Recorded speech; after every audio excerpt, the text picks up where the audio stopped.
اور آج کی رات کی نماز 2 رکعت بروایت ختمی مرتبہ صلی اللہ علیہ وآلہ وسلم، یعنی 19ویں شب ماہ شعبان، 2 رکعت نماز، ہر رکعت میں الحمد کے بعد سورہ ملک 5 مرتبہ، سورہ ملک 5 مرتبہ تلاوت کیا جائے، اس کا ثواب کہ خداوند عالم اس کے گزشتہ اور آئندہ گناہوں کو بخش دے گا، اور نماز کے بعد خدا سے جو بھی طلب کرے خدا اسے عطا فرمائے گا،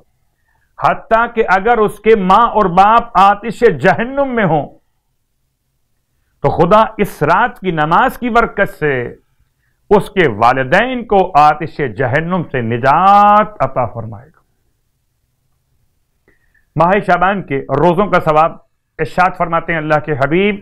صلی اللہ علیہ وآلہ کہ جو شخص ماہ شعبان کے 19 روزے رکھ لے تو بہشت میں اسے در اور یاقوت کے بنے ہوئے 70,000 محل عطا کیے جائیں گے۔ اتنے محلات ملیں گے کہ پھر آپ کے لیے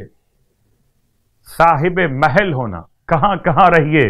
اتنے محل ہیں۔ اللہ اکبر۔ جیسے دنیا میں آپ کسی کے بارے میں خیال کرتے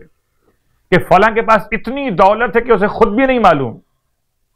کہ کتنی دولت ہے۔ انشاءاللہ اہل ایمان موالیان اہل بیت کے لیے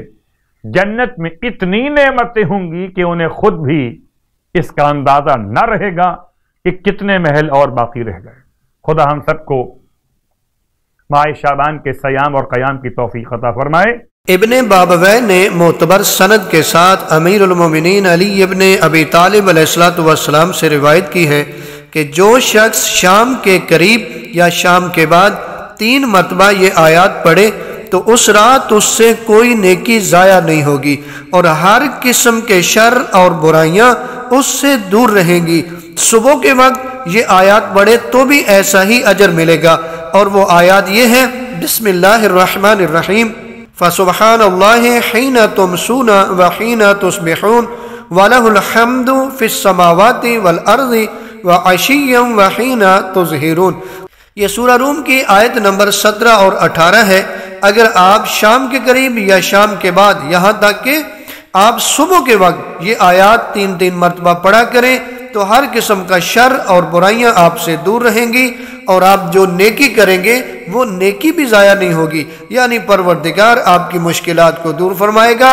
آپ کی تمام تر پریشانیوں کو دور فرمائے گا، اور آپ سے کوئی نیکی ضائع نہیں ہوگی، یعنی آپ نیکی کی طرف بڑھیں گے، اور ظاہر ہے نیکی کی طرف بڑھیں گے تو پروردگار آپ کو اجر کثیر عنایت فرمائے گا۔ جو ہی آپ نیکیاں کریں گے پروردگار آپ کی پریشانیاں دور کرے گا، مشکلات دور کرے گا۔